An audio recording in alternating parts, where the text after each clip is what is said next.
ಅಯೋಗ್ಯ ಅಯೋಗ್ಯ ಅಯೋಗ್ಯ ಪ್ರದೀಪ್ ಅವ್ರನ್ನ ಅಭ್ಯರ್ಥಿಯನ್ನಾಗಿ ಮಾಡೋದು. 15 ದಿವಸಕ್ಕೆ ಹೋಗಿ ನಾನು ಎಮ್ ಎಲ್ ಎ ಆದೆ. ಬರೀ 15 ದಿವಸಕ್ಕೆ ಹೋಗಿ ಎಮ್ ಎಲ್ ಎ ಆದೆ. ಅಂಬೇಡ್ಕರ್ ಅವರ ಅನುಯಾಯಿ, ನನ್ನ ದಲಿತರ ಬಗ್ಗೆ ಬಹಳ ನನ್ನ ಕಾಳಜಿ ಇದೆ. ನೀವು ದಯವಿಟ್ಟು ನನಗೆ ವೋಟ್ ಕೊಡಿ. ನಾನು ಗೆದ್ದ ಮೇಲೆ ಈ ತಾಲೂಕಲ್ಲಿ ಭ್ರಷ್ಟಾಚಾರ ಅನ್ನೋದೇ ಇರೋದಿಲ್ಲ. ಇನ್ನು ಅಂಬೇಡ್ಕರ್ ಬಗ್ಗೆ ಕಾಳಜಿ ಇದೆ ಅಂತ ನಾವು ಹೆಂಗೆ ಒಪ್ಕೊಳ್ಳೋದು? ನೀನೊಬ್ಬ ಡೋಂಗಿ ಪ್ರದೀಪ್, ನೀನು ಡೋಂಗಿ ಹೇಳ್ಕೊಂಡು ಜನರಿಗೆ ಟೋಪಿ ಹಾಕ್ಕೊಂಡು ನೀನು ಕಾಲ ಕಳೀತಾ ಇದ್ದೀನಿ. ಪತ್ರಿಕಾ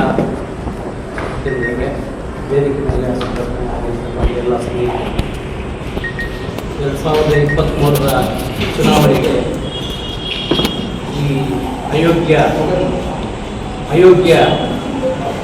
ಪ್ರದೀಪ್ ಅವ್ರನ್ನ ಅಭ್ಯರ್ಥಿಯನ್ನಾಗಿ ಮಾಡೋದು.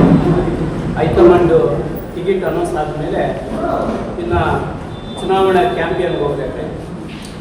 ಚುನಾವಣೆ ಕ್ಯಾಂಪೇನ್ಗೆ ಹೋಗ್ಬೇಕಂದ್ರೆ ಇವನಿಗೆ ಯಾರು ಕೂಡ ತಾಲೂಕಲ್ಲಿ ಗೊತ್ತಿಲ್ಲ. ಯಾವ ಹಳ್ಳಿ ಇದೆ, ಎಷ್ಟು ಪಂಚಾಯಿತಿ ಇದೆ, ಯಾವ ಹಳ್ಳಿಯಲ್ಲಿ ಯಾವ ಮುಖಂಡರಿದ್ದಾರೆ, ಯಾವ ರೀತಿ ಕ್ಯಾಂಪೇನ್ ಮಾಡಬೇಕು ಅನ್ನೋಂಥದ್ದು ಇವನಿಗೆ ಗೊತ್ತಿರಲಿಲ್ಲ. ಇಲ್ಲಿರ್ತಕ್ಕಂಥ ಕೆಲವು ಮುಖಂಡರುಗಳೆಲ್ಲ ನಾವೆಲ್ಲ ಸೇರಿ ಒಂದು ಟೈಮ್ ಟೇಬಲ್ ಫಿಕ್ಸ್ ಮಾಡಿಕೊಂಡು ಚುನಾವಣೆಯನ್ನು ಯಾವ ರೀತಿ ಎದುರಿಸಬೇಕು, ನಮ್ಮ ಸ್ವಂತ ಚುನಾವಣೆ ಅಂತ ಹೇಳ್ಬಿಟ್ಟು ನಾವೆಲ್ಲ ಕೂಡ ಪ್ರಾಮಾಣಿಕವಾಗಿ ಕೆಲಸ ಮಾಡ್ತೀವಿ. ಹಳ್ಳಿಗಳಲ್ಲಿ ಬೂತ್ ಮಟ್ಟದಲ್ಲಿರ್ತಕ್ಕಂಥ ಮುಖಂಡರು ಕೂಡ ಸ್ವಂತ ದುಡ್ಡು ಹಾಕ್ಕೊಂಡು ಪ್ರದೀಪ್ ಈಶ್ವರ್ ಮುಖ ನೋಡಲಿಲ್ಲ, ಪಕ್ಷನ ಗೆಲ್ಲಿಸಬೇಕು ಅನ್ನೋಂಥ ವಿಷಯದಲ್ಲಿ ಪ್ರತಿಯೊಬ್ಬ ಮುಖಂಡರು ಕೂಡ ಹಳ್ಳಿಗಳಲ್ಲಿ ಅವರವರ ಬೂತಲ್ಲಿ ಅವರು ಆದಷ್ಟು ಇದು ಮಾಡಿ ಪಾರ್ಟಿಗೆ ಪಕ್ಷಕ್ಕೆ ಲೀಡ್ ಕೊಟ್ಟರು. ದೇವರ ಆಶೀರ್ವಾದ, ಜನಗಳ ಆಶೀರ್ವಾದ ಅನುಕೂಲ ಆಯಿತು. ಗೆದ್ದ ಮೇಲೆ ಎಲ್ಲ ಕಡೆನೂ 15 ದಿವಸಕ್ಕೆ ಹೋಗಿ ನಾನು ಎಮ್ ಎಲ್ ಎ ಆದೆ. ಬರೀ 15 ದಿವಸಕ್ಕೆ ಹೋಗಿ ಎಮ್ ಎಲ್ ಎ ಆದೆ. ಜನಗಳು ನಾನು ಗೆಲ್ಲಿಸಿದ್ರು ಅಂತ ಎಲ್ಲರೂ ಕೂಡ ಆ ಮನುಷ್ಯ ಹೇಳಿಲ್ಲ. ಇನ್ನು ಪರವಾಗಿ ನಾವು ಚುನಾವಣೆ ಮಾಡಬೇಕಾದ್ರೆ ನಮಗೂ ಕೂಡ ಮುಜುಗರ ಆಯಿತು. ಯಾಕಂತಂದರೆ ಇನ್ನು ಮೊದಲನೇದಾಗಿ ಪಕ್ಷದ ಕಾರ್ಯಕರ್ತನಲ್ಲ, ಪಕ್ಷಕ್ಕೆ ಮತ ಹಾಕಿರೋನಲ್ಲ, ಪಕ್ಷದಲ್ಲಿ ಯಾವತ್ತೂ ಕೂಡ ಬಾವುಟ ಇಟ್ಕೊಂಡು ಪಕ್ಷದ ಪರವಾಗಿ ವೋಟ್ ಕೇಳಲಿಲ್ಲ. ಇನ್ನು ಪಕ್ಷದ ವಿರುದ್ಧವಾಗಿ ಪಕ್ಷದ ವಿರುದ್ಧವಾಗಿ ಚುನಾವಣೆಯಲ್ಲಿ ಕೆಲಸ ಮಾಡಿದ್ರು. ಆದರೂ ಕೂಡ ಅನಿವಾರ್ಯವಾಗಿ ನಾವೆಲ್ಲ ಕೂಡ ಕೆಲಸ ಮಾಡಬೇಕಾಯಿತು. ನಂತರ ಚುನಾವಣೆಯಲ್ಲಿ ಡಾಕ್ಟರ್ ಅಂಬೇಡ್ಕರ್ ಅವರ ಚುನಾವಣೆಯಲ್ಲಿ ಇಟ್ಕೊಂಡವನು ಫಲಿತಾಂಶ ಬರೋವರೆಗೂ ಕೂಡ ಆ ಫೋಟೋನ ಕೆಳಗಡೆ ಬಿಡಲಿಲ್ಲ. ಹಳ್ಳಿಗೆ ಹೋಗಿ ಆ ಗ್ರಾಮದಲ್ಲಿ ಅರ್ಜನ ಕಾಲೋನಿಗಳಲ್ಲಿ ಹೋಗಿ ನಾನು ಅಂಬೇಡ್ಕರ್ ಅವರ ಅನುಯಾಯಿ, ನನ್ನ ದಲಿತರ ಬಗ್ಗೆ ಬಹಳ ನನ್ನ ಕಾಳಜಿ ಇದೆ. ನೀವು ದಯವಿಟ್ಟು ನನಗೆ ವೋಟ್ ಕೊಡಿ. ನಾನು ಗೆದ್ದ ಮೇಲೆ ಈ ತಾಲೂಕಲ್ಲಿ ಭ್ರಷ್ಟಾಚಾರ ಅನ್ನೋದೇ ಇರೋದಿಲ್ಲ. ಪ್ರಾಮಾಣಿಕವಾಗಿ ಕೆಲಸ ಮಾಡ್ತೀನಿ, ಇಲ್ಲಿ ಅಭಿವೃದ್ಧಿ ಮಾಡ್ತೀನಿ ಅಂತ ಹೇಳ್ಬಿಟ್ಟು ಆಮೇಲೆ ನನಗೆ ತಂದೆ ತಾಯಿನೇ ಇಲ್ಲ, ನಾನೊಬ್ಬ ಅನಾಥ ಅನ್ನೋ ಮಟ್ಟದಲ್ಲಿ ಜನಗಳಿಗೆ ಕರುಣೆ ಹುಟ್ಟುವ ರೀತಿಯಲ್ಲಿ ಜನಗಳನ್ನ ಮರಳು ಮಾಡಿದ್ರು. ಆಮೇಲೆ ನಂತರ ಚುನಾವಣೆ ಆಯಿತು. ಎಲ್ಲರೂ ಕೂಡ ಆಶೀರ್ವಾದ ಮಾಡಿದ್ರು. ಡಾಕ್ಟರ್ ಅಂಬೇಡ್ಕರ್ ಅವ್ರನ್ನ ಬಹಳ ಕೊಂಡಾಡ್ತಾ ಇದ್ದ. ನಾವು ಪ್ರದೀಪ್ ಈಶ್ವರ್ಗೆ ಒಂದು ಮಾತು ಕೇಳ್ತೀವಿ, ನೀವು ನಿಜವಾಗ್ಲೂ ದಲಿತರ ಪರವಾಗಿದ್ದಿದ್ರೆ, ಅಂಬೇಡ್ಕರ್ ಅವ್ರ ಮೇಲೆ ಒಂದು ಗೌರವ ಇದ್ದಿದ್ರೆ, ಈ ಜನಾಂಗದ ಮೇಲೆ ಗೌರವ ಇದ್ದಿದ್ರೆ, ನಗರಸಭೆ ಚುನಾವಣೆ ಆಯಿತು. ನಗರಸಭೆ ಚುನಾವಣೆಯಲ್ಲಿ ಕ್ಯಾಟಗಿರಿ ತಂದು ಯಾರನ್ನ ಒಬ್ಬ SC ಇವ್ರನ್ನ ಯಾರನ್ನ ಮಾಡ್ಬೋದಾಗಿತ್ತು, SC ಮಾಡ್ಬೋದಾಗಿತ್ತು. ನಿಮಗೆ ಅಷ್ಟೊಂದು ಕಾಳಜಿ ಇದ್ದಿದ್ರೆ. ಮತ್ತು KMF ಚುನಾವಣೆ ಬಂತು. KMF ಚುನಾವಣೆಗೆ ಯಾವೊಬ್ಬ SC ಕಮ್ಯುನಿಟಿ ಅವರು ನಮಗೆ KMF ಅಲ್ಲಿ ಕ್ಯಾಂಡಿಡೇಟ್ ಮಾಡಿ ಅಂತ ನೀವು ಕೇಳಿದೆ. ನೀನೇ ಎಲ್ಲ ಕಡೆನೇ ಹೇಳಿದೆ, ನಾನು KMF ಚುನಾವಣೆಯಲ್ಲಿ SC-ಗೊಂದು ST-ಗೊಂದು ಕೊಡ್ತೀನಿ ಅಂತ. ಸಂತೋಷ ಆಯಿತು, ಕೊಡ್ಬೋದಾಗಿತ್ತು. SC-ಗೊಂದು ST-ಗೊಂದು ಚುನಾವಣೆ ಇದು ಅಭ್ಯರ್ಥಿನ ಮಾಡಿದ್ರೆ ನೀವು ಬರೀ ನಿಮ್ಮ ಪ್ರಚಾರಕ್ಕೆ ನೀವು ಟಿ ವಿಗಳಲ್ಲಿ ಕಾಣಿಸ್ಕೊಳ್ಳೋದಕ್ಕೆ ಮಾತ್ರ ನೀವು ಪ್ರಚಾರವನ್ನು ಮುಂದುವರಿಸಿ. ಅಂಬೇಡ್ಕರ್ ಜಯಂತಿ ಆಯಿತು. ಅಂಬೇಡ್ಕರ್ ಜಯಂತಿಯಲ್ಲಿ ನೀವು ಭಾಗವಹಿಸಿದ್ರಾ? ಇಲ್ಲ. ಬಾಬು ಜಗಜೀವನರಾವ್ ಜಯಂತಿ ಆಯಿತು, ಅದರಲ್ಲಿ ಭಾಗವಹಿಸಿದ್ರಾ? ಅದಕ್ಕೂ ಬರಲಿಲ್ಲ. ಸ್ವತಂತ್ರ ದಿನಾಚರಣೆ ಅದರಲ್ಲಿ ಏನಾದರೂ ಕಾಣಿಸ್ಕೊಂಡ್ರಾ? ಇಲ್ಲ.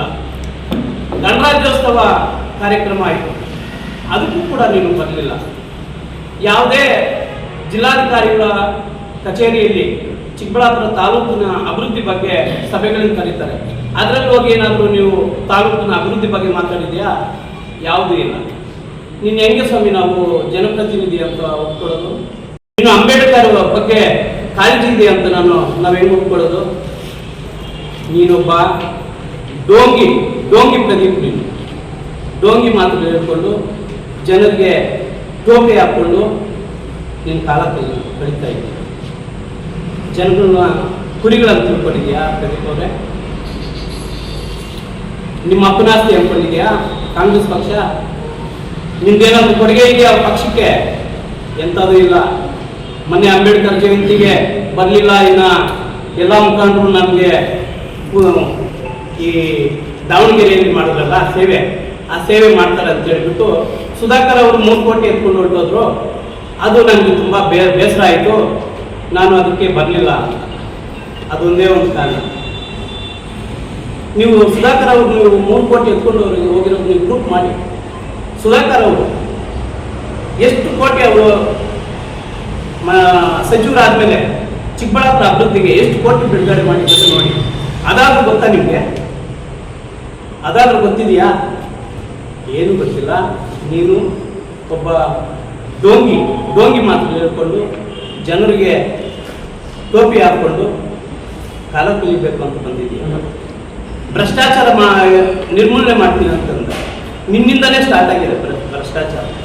ಯಾವ ಆಫೀಸಲ್ಲಿ ನಿಮಗೆ ರೋಲ್ ಕಾಲ್ ಕೊಡಲ್ಲ, ಯಾವ ಕಾಂಟ್ರಾಕ್ಟ್ ಇದರಲ್ಲಿ ಕೊಡಲ್ಲ. ಚಿಕ್ಕಬಳ್ಳಾಪುರ ಬರ್ತಾ ಇದೆಯಾ?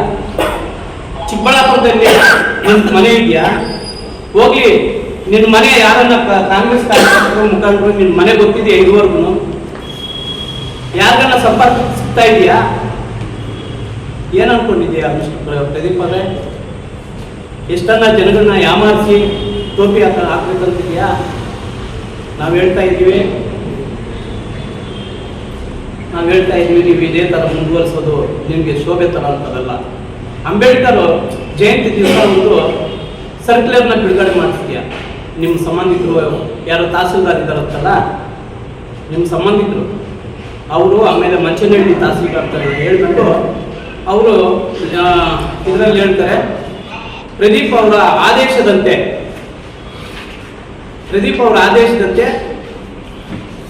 ಸರ್ವ ಎಲ್ಲ ಜಾತಿ ಜನಾಂಗಗಳಿಗೂ ದೇವಾಲಯಗಳಿಗೆ ಪ್ರವೇಶ ಮಾಡಬೇಕು ಅಂತ. ಇದು 2016ರಲ್ಲಿ ಆಗಿರ್ತಕ್ಕಂಥ ಸರ್ಕ್ಯುಲರ್ನ ಅಂಬೇಡ್ಕರ್ ಜಯಂತಿ ದಿವಸ ಬಿಡುಗಡೆ ಮಾಡಿಸ್ಬೇಕಾ? ಹಾಲು ಬೆಕ್ಕು ಹಾಲು ಕಣ್ಮುಚ್ಕೊಂಡು ಹಾಲು ಕುಡಿತಾ ಇದ್ರೆ ಯಾರು ನೋಡಲ್ಲ ಅಂತ. ಚಿಕ್ಕಬಳ್ಳಾಪುರದಲ್ಲಿ ಯಾವ ದೇವಸ್ಥಾನಕ್ಕಾದ್ರೂ ಬೇಡ ಆಗಿದ್ದಾರೆ ಸರ್ ಪ್ರವೇಶ? ಸರ್ ಇದುವರೆಗೂ ಕೂಡ ಚಿಕ್ಕಬಳ್ಳಾಪುರದಲ್ಲಿ ಒಕ್ಕಲಿಗರಾಗ್ಬೋದು, ಬಲ್ಲಿಗರಾಗ್ಬೋದು, ಎಲ್ಲ ಜಾತಿ ಜನಾಂಗವರು ಅನ್ಯೂನ್ಯವಾಗಿದ್ದೀವಿ, ಅಣ್ಣ ತಮ್ಮಂದಿರಾಗಿದ್ದೀವಿ. ಈ ಪ್ರದೀಪ್ ಅವರು ಬಂದ ಮೇಲೆ ಎಲ್ಲ ಜಾತಿ ಮೇಲೆ ಎತ್ಕಟ್ಟಿ ಜಾತಿ ರಾಜಕಾರಣ ಮಾಡ್ತಾ ಇದ್ದಾರೆ. ಅವರಿಂದ ಚಿಕ್ಕಬಳ್ಳಾಪುರದಲ್ಲಿ ಕೋಮು ಗಲಭೆಗಳು ಕೂಡ ಆಗೋಂಥ ಒಂದು ಸಂದರ್ಭ ಕೂಡ ಸೃಷ್ಟಿ ಮಾಡ್ತಾ ಇದ್ದಾರೆ. ನಮ್ಮ ತಹಸೀಲ್ದಾರ್ ಅವ್ರಿಗೆ ಒಂದು ಮನವಿ ಮಾಡ್ತೀವಿ, ನೀವು ಪ್ರದೀಪ್ ಅವರ ಮೇಲೆ ಅಷ್ಟೊಂದು ವಿಶ್ವಾಸ ಇರಂಗಿದ್ರೆ ಇಟ್ಕೊಳ್ಳಿ, ತೊಂದರೆ ಇಲ್ಲ. ನೀವು ತಹಸೀಲ್ದಾರ್ ಕೆಲಸ ಮಾಡಬೇಕು ಹೊರತು ರಾಜಕೀಯ ಮಾಡಕ್ಕೆ ಬರಬಾರ್ದು.